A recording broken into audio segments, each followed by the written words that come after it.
안녕하세요. 한국의 경제는 어차피 무너지게 되어 있습니다. 몰락하게 되어 있습니다. 1997년 IMF, 2009년에 그 외환위기 이런 것들이 있었잖아요. 이러한 것들이 또 반복된다라고 생각하면 맞겠습니다. 근데 우리가 2008, 9년에 있었던 리만 사태보다 더 어려워질 거다. 어쩌면 이번에 있을 경제 위기는 1997년에 겪었던 IMF와 비슷한 수준일 거다라는 얘기가 많습니다. 저 또한 그 부분에 좀 더 마음이 생각이 이제 가는 게 사실이죠. 왜냐? 이미 지금 이제 각종 보이고 있는 시그널들이 너무 안 좋은 거죠. 가계부채, 정부부채, 기업부채. 더 이상 이제 비빌 놈들이 없다라는 거죠. 어쩌면 윤석열 정부, 새로운 정부가 지금 이제 할 수 있는 뭔가는 없죠. 왜? 이미 너무 많은 것들이 진행이 되어 있어서 그것들을 거품을 더 일으켜서 뭔가를 또 해볼 여지가 없는 거죠. 남아있는 게 없는 거죠. 남아있는 게 없다라는 거죠. 지금 뭐 문재인 정부 기간에 경제 성장률 3%까지 이렇게 했는데 그거 다 각종 재정들 다 끌어모아서 만든 거잖아요.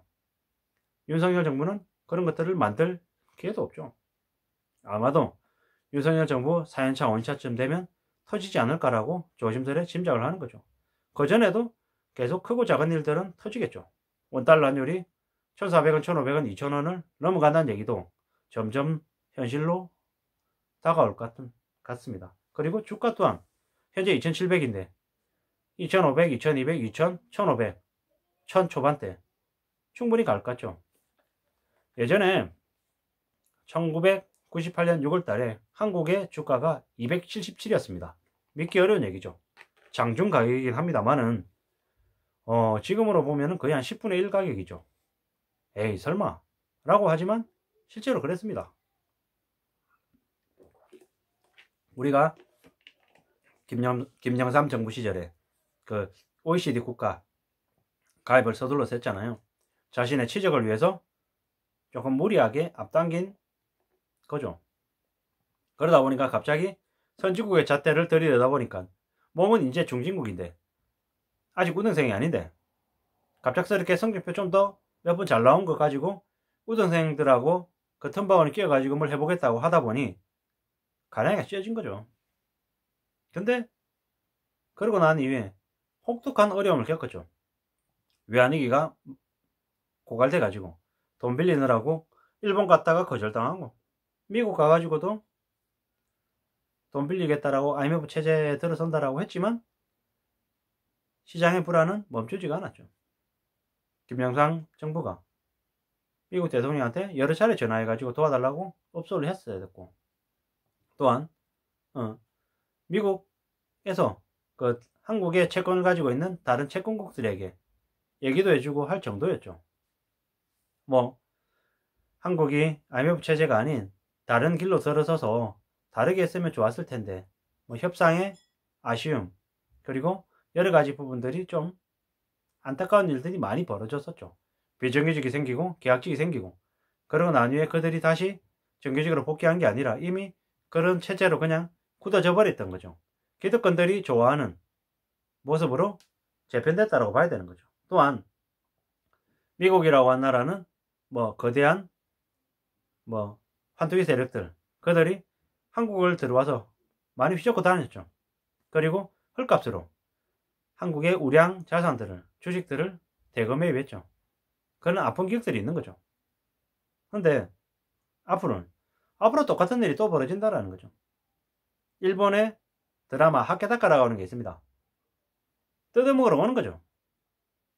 1990년대 일본이 그 일을 겪었죠. 한국도 1997년 IMF 때 겪었는데 이번에 또 겪게 되겠죠. 그럴 것 같습니다. 그게 닥칠 한국의 모습일 것 같다라는 거죠. 그렇기 때문에 더욱 현금을 준비해야 되고 생업을 유지하고 최대한 버티고 살아남아야 된다라는 얘기를 하는 거죠. 그냥이 아니라는 거죠. 그냥 평상시하고 다를 바가 없다라면 생존 얘기할 정도가 아니겠죠. 뭐 우리가 뭐 이명박 정부 시절도 박근혜 정부 시절도 지금도 각자 도생을 너무 많이 얘기하다 보니까 각자 도생이 너무 뻔한 얘기가 돼버렸는데 각자 도생보다는 같이 도생해야 되는데 믿을 만한 사람하고 같이 도생해야 되는 거죠.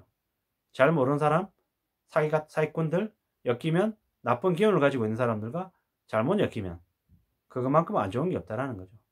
그러기 위해서는 사람을 철저하게 가리고 신중하게 봐야 되는 거죠.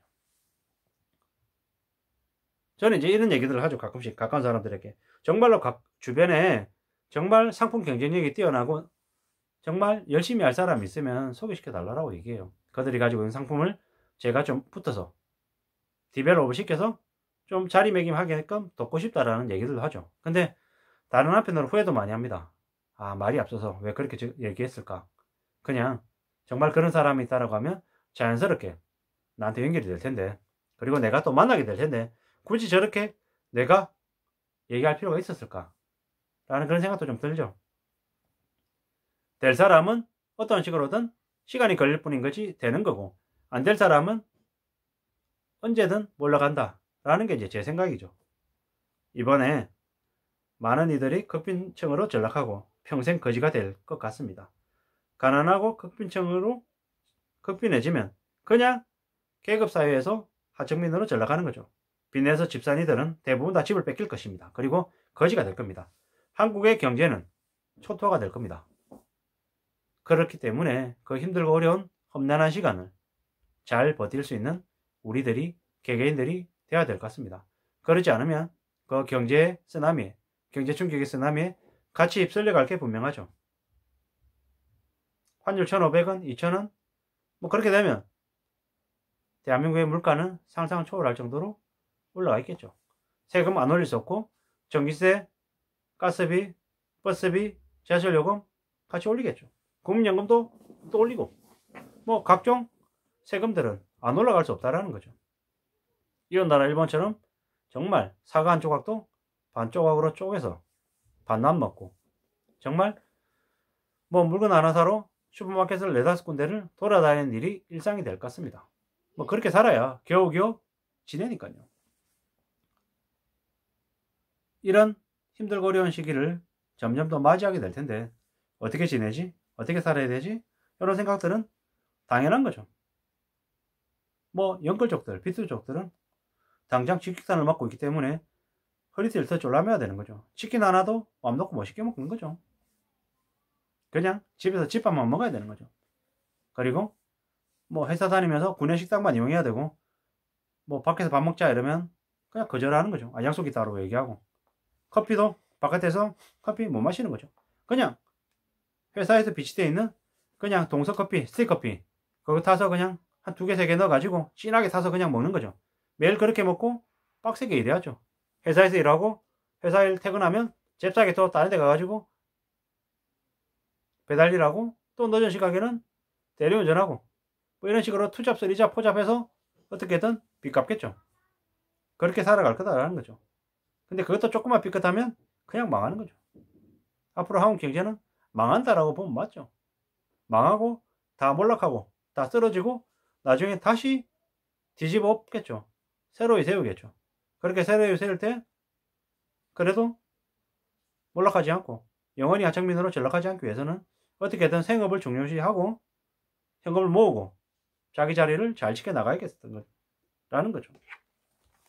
앞으로 우리의 삶은 절대로 만만하지 않다. 삶이 초토화되고 엉망이 된다. 민심을 고려하지 않아서 윤석열 정부는 엄청난 국민들의 원성을 받게 될 것이다 라고 봐야 되는 거죠. 대략 2027, 8년에 다 무너지고 새로 시작하지 않겠나 라는 생각이 이제 드는 거죠. 김밥 한 줄이 6,000원 되는 시대가 올 거다 라는 거죠. 거품 덩어리의 부동산이 망가질 거고 주식도 대거 떨어질 거죠. 20, 30대들이 이번에 대거 빅투에서 주식시장에 대거 뛰어들었잖아요. 그들이 깡통 차고 제로 되고 무너지고 하면서 또 나이가 들면서 그렇게 하겠죠.